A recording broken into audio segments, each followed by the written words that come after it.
নমস্কার বন্ধুরা, শুভ সকাল। কেমন আছো তোমরা সবাই? আশা করছি ভালো আছো, সুস্থ আছো। আমি কিন্তু বেশ ভালো আছি।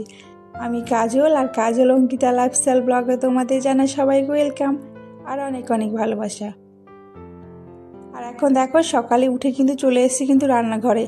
আর এখন হচ্ছে শীতের সকাল, বুঝতেই পারছো। এখন তো আর সেরকম সকালে উঠা যায় না। আর এখন বাজে হচ্ছে ঘড়ি কাটাই 7টার মতো। আর আজকের ভিডিওটি আমি 7টা থেকে শুরু করছি। আশা করি আপনাদের ভালো লাগবে। আর যদি ভালো লাগে অবশ্যই কিন্তু প্রথম থেকে শেষ পর্যন্ত দেখো। তো চলো, আজ সারাদিন কি করবো সেটাই তোমাদের সাথে শেয়ার করব। সিম্পল হাউসওয়াইফ হয়ে শত ব্যস্ততার মাঝেও কিভাবে নিখুঁত পরিপাটি করে ঘরটা সাজিয়ে রাখি, আর সেটাই শেয়ার করব তোমাদের সাথে।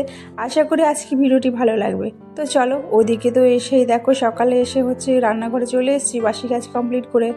আর আমি কিন্তু আগে বাসি কাজ এসেই করি না, আমি হচ্ছে বাসি কাপড়গুলো ছেড়ে তারপরে কিন্তু এসে দেখো রান্নাঘরে আসি। রান্নাঘরে এসে আগে চাটা করে নিই। আর যদি শ্বশুরমশাই আগে উনি যদি চাটা করে খেয়ে নেন তাহলে তো আর আমাকে করতে হয় না। এখন দেখো করে নিই, তো তাই দেখো একটু করে নিলাম চাটা। তো চলো ওনাদেরকেও দিয়ে দেবো আর আমিও খেয়ে নেব। তো এইদিকে দেখতে পাচ্ছ আমার জন্য কিন্তু একটু চা করে নিলাম। আর বরমশাই তো দুধ চা খাবে, তো বললো ও নিজেই নাকি ওই ইন্ডাকশানে করে নেবে, তাই আর করলাম না ওর জন্য, শুধু শ্বশুরমশাই আর আমার জন্য করলাম।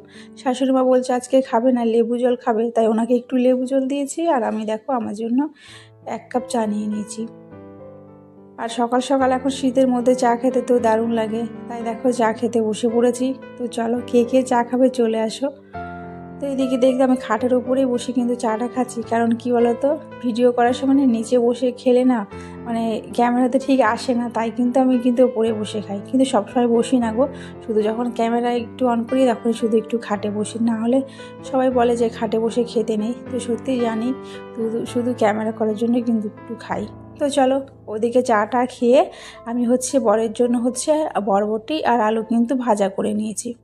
আর পাশে বসিয়ে দিয়েছি ভাত। তোমরা তো জানোই আমাদের বাড়িতে কিছু হোক বা না হোক আলু ভাজা আর ডালটা তো অবশ্যই হবে। তাই দেখো আলু ভাজা বরবটি আর এদিকে ডালটাও করে নিচ্ছি। আর এখন দেখো কাজ করব হচ্ছে ডিম। আর এদিকে দেখো ডিমটাও সিদ্ধ বসিয়ে দিয়েছি। আর এটা হচ্ছে আমাদের হচ্ছে বাড়ির মুরগির ডিম। দেখো কত একটা ছোট্ট ডিম, তাই না বলো? তাই সেটাই তোমাদেরকে দেখালাম। তো এটাই ছিল, অনেকগুলো আছে তবে একটা সিদ্ধ দিলাম।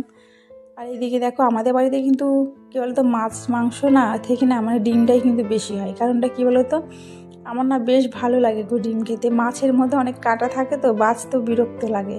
আর মাংস তো আমরা রবিবারে সপ্তাহে 1 দিন খাই, মানে সপ্তাহে 1 দিন না, মানে ইচ্ছে হলেই খাই, তবে রবিবারেই বেশিরভাগ খাই। তো আর ডিমটা একটু বেশি খাওয়া হয়। তবে আমার ডিম সত্যি এত ভালো লাগে না, মানে এই তরকারিতেও আর ভীষণ ভালো লাগে। আর এদিকে হচ্ছে ভাজা আরও বেশি ভালো লাগে, তাই কিন্তু বেশিরভাগ ডিমটাই করা হয়। তো চলো ওদিকে আমি ডিমটা সিদ্ধ বসিয়ে দিয়ে এসেছি, আর আলুটা আর একটু পরেই রান্না করব। তো যতক্ষণ সিদ্ধ হচ্ছে ততক্ষণ আমি দেখো ঘরে চলে এসেছি। এসে দেখি একটু বিছানাটা তুলে নিলাম। আর এখন দেখো একটু শোকেসটা মুছে নিচ্ছি। আর আমাদের যেহেতু এই শোকেসের সামনেই দরজা রয়েছে আর পাশেই আবার জানালা রয়েছে, তো এখানে কিন্তু রোজ নোংরা পড়ে যায়, তাই কিন্তু আমাকে রোজই মুছতে হয়।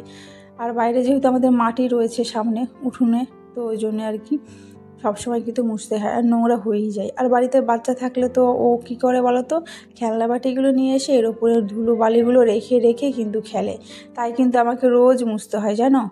তো চলো ওইদিকে আমার ওই ঘরে কাজ তো হয়েই গেছে। আর এখন দেখো চলে এসছে হচ্ছে এই ঘরে। তো এই ঘরে বিছানাটা না আজকে ভাবলাম পাল্টে দেবো, কিন্তু কী বলো তো আজকে একটু পরিষ্কারই লাগছে, তাই ভাবছি কি থাক, কালকে নাই পাল্টে দেবো। তো ওরকমই রেখে দিয়েছি বিছানাটা। আর এখন দেখো বিছানাটা পরিষ্কার করে নিলাম। আর এখন দেখো আলনাটা একটু পরিষ্কার করে নিচ্ছি। আর আলনা কিন্তু এই ঘরে আপাতত এখন পরিষ্কারই থাকে, সেরকম আর এলোমেলো হয় না। তবে নিচে যেহেতু জামা কাপড় রাখা হয়নি, তো এই জন্য যখন জামা কাপড় রাখা হয় তখন কিন্তু এখানে নোংরাই হয়ে যায়। তো এদিকে আলনাটা ভাজ টাজ করে এখন চলে এসছে হচ্ছে আবার রান্নাঘরে। এসে দেখি ডিমটাও সিদ্ধ হয়ে গেছে, আলুটা সিদ্ধ হয়ে গেছে। তো আমার একটা ননদ এসেছিলো, তো ওই আর কি ছাড়িয়েছে ডিমটা আর আলুটা। তো ও ছাড়িয়ে আমাকে দিয়ে দিয়েছে। আর মেয়ে বললো কি আজকে ও রুটি নাকি ভাজা খাবে। তো রুটি তো বানানো হয়ে গেছে, তো এমনি তো আর লুচি করা যায় না, তাই আমি ভাবলাম কি যে তেলের মধ্যে এভাবে একটু ভেজে দিয়েছি ওকে লুচিটা। তো ওকে লুচিটা ভেজে ওকে দিয়ে দেবো। ও এখন দেখো দিয়ে দিয়েছি, আর ও হচ্ছে বসে বসে খাচ্ছে। আর আমি দেখো ডিমের ঝোলটা কিন্তু হয়ে গেছে। তো চলো তো রান্নাটা একটু সিম্পলি করে নিলাম, আর কিছুই করলাম না, শুধু ডিমের ঝোল করলাম।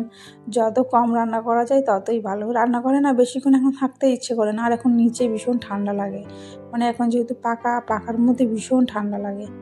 তো রান্না বান্না কমপ্লিট করে বাসন কোসন ধুয়ে এখন দেখো চলে এসেছি হচ্ছে সোজা ঘরে এসে দেখো এখানে আমি সে আগের দিন গোছালাম, আবার দেখো এলোমেলো হয়ে রয়েছে।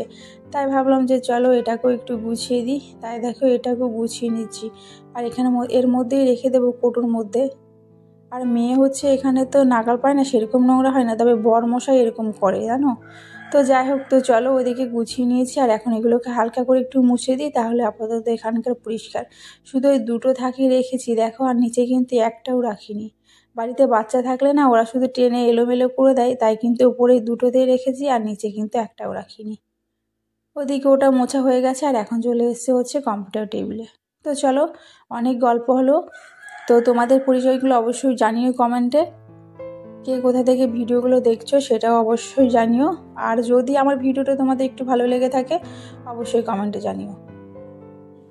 আর যে সকল বন্ধুরা এই ভিডিওটা আমার প্রথমবার দেখছো তারা কিন্তু অবশ্যই চ্যানেলটাকে লাইক করে সাবস্ক্রাইব করে দিও। আর যে বন্ধুরা আমাকে কমেন্ট করছো, যে দিদি ভাইরা, তোমাদের অবশ্যই আমি কমেন্টগুলো হয়তো রিপ্লাই হয়তো দিতে পারছি না, 1-2 দিন পরে রিপ্লাই দিচ্ছি। কিন্তু কী বলো তো, ভিডিও করতে করতে না সময় পাচ্ছি না, শুধু বিকেলেই কিন্তু। আর আমি কিন্তু সবার ভিডিও দেখি, হয়তো কমেন্ট করি না, কী বলো তো, ভিডিও চালিয়ে না কাজ করি কিংবা একটা কিছু করি, তো এই জন্যে কিন্তু তখন আর কি কমেন্টের মানে রিপ্লাই দেওয়া হয় না কিংবা ভিডিওতে কমেন্ট করতে পারি না। কিন্তু তোমাদের আমি সবার ভিডিওগুলো দেখি গো, অবশ্যই তোমরা আমার পাশে থেকো আর এইভাবে আমাকে সাপোর্ট করো। আর এই চলো এদিকে দেখো, আর এখানে আলমারিটা একটু গুছিয়ে নিচ্ছি। আর এখানে আগের দিন একটা শ্রাদ্ধ বাড়ি গেছিলাম, তো এখান থেকে একটা সুতির শাড়ি বার করা হয়েছিল। তো একটা শাড়িটা বার করতে গিয়ে দেখো সব শাড়ি বেরিয়ে গেছিলো আর এলোমেলো হয়ে গেছিলো। তাই ভাবছিলাম কবে গোছাবো, গোছাতেই পারছিলাম না। তো ফাইনালি আজকে শাড়ির এটা গুছিয়ে নিয়েছি, আর এটা হচ্ছে আগের দিন গুছিয়েছিলাম, তো ওটাই। তো চলো তোমাদেরকে দেখাচ্ছি। এখানে 4টে থাক রয়েছে, 4টে থাকে দেখো। এখানে কিন্তু এক্সট্রা কারো জামা নেই, মেয়েরও নেই বড়রও নেই, মানে শুধুই আমার এখানে। আর হ্যাঁ, সোয়েটারগুলো রয়েছে মেয়ের 2-1টা, তাছাড়া বাদবাকি সব আমার রয়েছে। আর মনে হচ্ছে যেন অনেক শাড়ি, তাই না? কিন্তু কি বলো তো, পরার সময় মনে হয় কি যেন একটা শাড়িই নেই। কোথাও যাবো তো মনে হয় কি শাড়ি তো নেই, কী পরে যাব। মেয়েদের এই অভ্যেসটা না সত্যিই পাল্টায় না জানো।